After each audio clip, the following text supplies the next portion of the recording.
Bismillahirrahmanirrahim. Pertanyaannya adalah, Ustadz, sering kita dengar bahwa para salaf itu sudah mempersiapkan diri menyambut Ramadan sejak 6 bulan sebelumnya. Bagi kita yang mungkin baru tersadar di bulan Syaban ini, apa amalan prioritas yang paling dianjurkan di sisa waktu ini untuk mengejar ketertinggalan tersebut, Ustadz? Apakah ada beberapa puasa-puasa sunnah ataupun amalan-amalan lainnya? Tafadhol, Ustadz. Pertama doa. Selalu berdoa teman-teman ya. Kita sebelum mengerjakan ibadah mulai dengan doa agar Allah mudahkan, ringankan buat kita.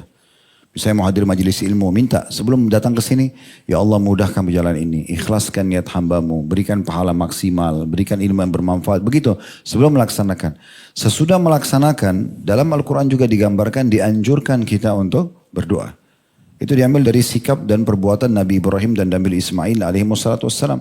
Sebelum bangun Ka'bah, mereka minta agar Allah mudahkan. Setelah bangun Ka'bah, minta Allah terima sebagai amal. Sebagai amal soleh. Jadi seperti itu. Jadi semua ibadah sama. Jadi sekarang belum terlambat. Walaupun bulan Sya'ban. Masih ada beberapa hari. Kalau sesuai dengan kalender kan sekitar tanggal 18 Februari. Kita 1 aja Februari belum masuk gitu kan. Jadi kita masih cukup lama. Mungkin ada 3 pekan kurang lebih ya. Waktu. Masih sangat panjang untuk kita berdoa kepada Allah Subhanahu Wa Taala. Kita minta, kalau misal ada di antara kita yang hadir di sini merasa, kok hati saya kayak biasa-biasa aja nih sambut Ramadan. Ya minta sama Allah. Atau kita mau supaya Ramadan nanti kita melakukan banyak program. Minta supaya Allah mudahkan. Ya Allah mudahkan di Ramadan nanti program-program terbaik di mana untuk meraih rahmatmu, engkau mudahkan buatku. Misal contoh, nanti biarin Allah mudahkan. Apakah kita ikut partisipasi di satu tim membuka puasakan orang, atau kita bisa pergi umrah Ramadan, atau mengerjakan banyak kegiatan. Intinya sebenarnya sih, yang pertama itu banyak berdoa dulu. Dan ini berlaku untuk menyambut Ramadan atau yang lainnya ya. Jadi selalu berdoa. Saya misalnya sebelum isi ngaji kajian kadang-kadang saya coba luangkan waktu untuk berdoa. Ya Allah ikhlaskan niat, ya Allah mudahkan supaya apa yang hambamu sampaikan ini bermanfaat. Saya rasa ada manfaatnya. Saya kadang-kadang tidak menyusun kata-kata ini, tiba-tiba tersusun, bisa kita ucapin dengan baik, dengan rapi gitu ya. Tidak ada program sebelumnya. Begitu juga pertanyaan yang masuk, tidak kita programin, terus ada pertanyaan yang sudah diajukan, juga bisa dijawab. Jemaat juga datang pada saat diambil testimoni setelah pengajian, banyak merasakan mendapatkan ilmu yang baru. Ada kehangatan dalam majelis, itu kan bisa saja keberkahan pertama dari doanya. Makanya kita dianjurkan sebelum aktivitas berdoa kan. Sebelum keluar rumah, sebelum makan, sebelum tidur, sebelum pakai pakaian, sebelum masuk kamar mandi, sebelum biologis halal. Sesudahnya kita bersyukur. Kan begitu. Jadi selalu kita lakukan itu yang pertama. Yang kedua, mulai sekarang kembali ulang-ulangi lagi keutamaan Ramadan. Dengarkan lagi ceramah-ceramah para ustadz-ustadz kita yang membahas Ramadan, keutamaan Ramadan. Selalu kita ulang-ulangi dari sekarang. Supaya kita semangat menyambutnya. Gitu kan? Walaupun mungkin pada saat kita dengar, oh iya saya sudah pernah dengar. Enggak masalah. Karena kita kembali mengulang itu kita seperti mengecas kembali. Gitu kan? Dengarkan, apalagi dari ceramah ustadz-ustadz yang memang kompeten di bidangnya. Mereka juga memiliki retorika yang bagus, dalil-dalil yang disampaikan, dalil yang sahih.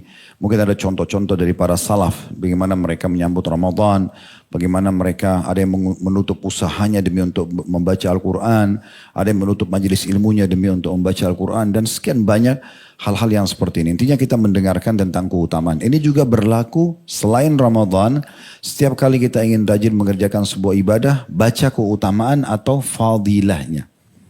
Yang ketiga, coba mulai sekarang melihat kira-kira ada nggak di komunitas kita yang punya program-program menarik di Ramadan. Coba libatkan diri kita di situ. Misalnya masjid terdekat atau komunitas teman-teman dan ikhwat atau akhwat kita yang punya aktivitas apa. Yang kita tahu sebenarnya kita di Ramadan itu tidak terlalu padat.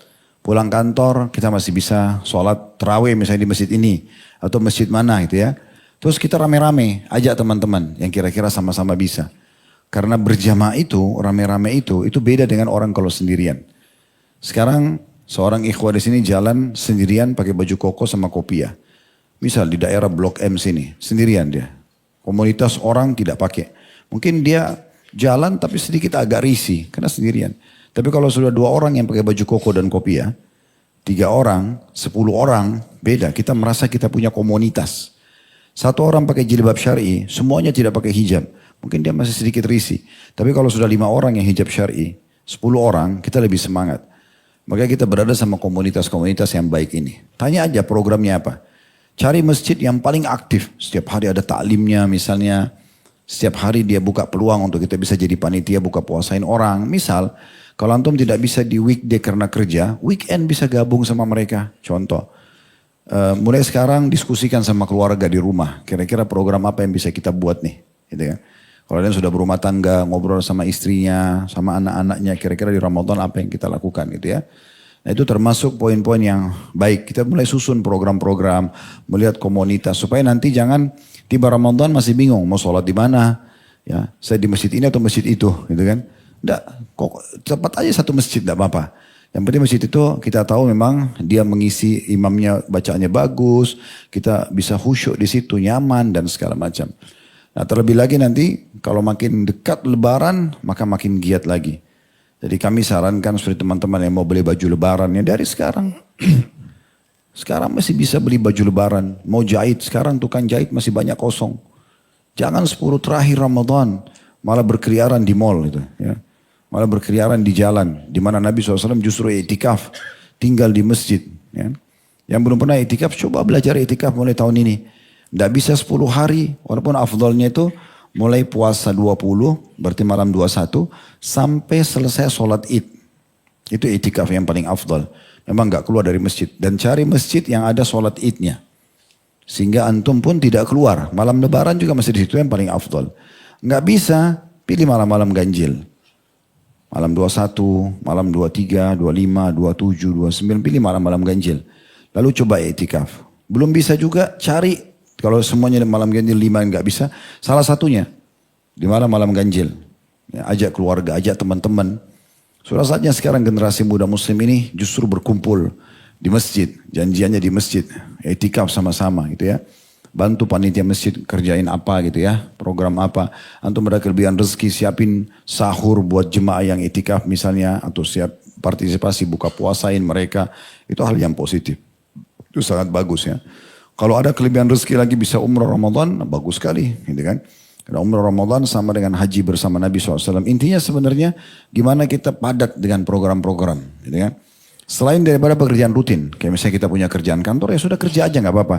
Tapi terlepas daripada itu maksimalin, ya, maksimalin dengan kegiatan-kegiatan yang ada dan umumnya masjid pasti punya kegiatan. Ya.